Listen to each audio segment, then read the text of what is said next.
السلام عليكم ورحمة الله وبركاته، أسعد الله أوقاتكم بكل خير.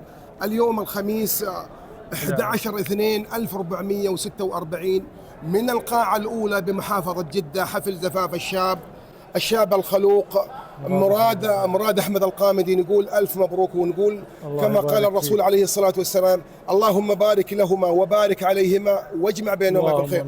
حبيبنا مراد وعريس الليلة، فارس الليلة، نجم نجوم الليلة.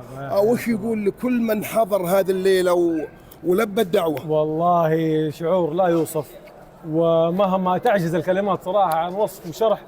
كل من حضر هنا ما حضر إلا من محبة، وما يعني شعور لا يوصف صراحة. أشكرهم وشكرهم ما يكفي، ورد الواجب بإذن الله ما يوفيهم حقهم، لكن نسأل الله أن يجعلنا قادرين على رد هذا الجميل. الله يعطيك الله العافية. يعافيك. مراد أنت حبيب ورجل حبيب، ما يحتاج.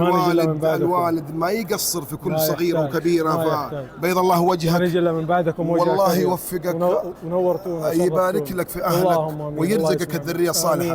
أنا سعيد بهذا اللقاء، علما رقم انشغالك، ولكن الله يوفقك. اللهم الله يرفع قدرك. تسلم نورتونا بارك الله فيك جميعا حبيبي. الله يعطيك العافية.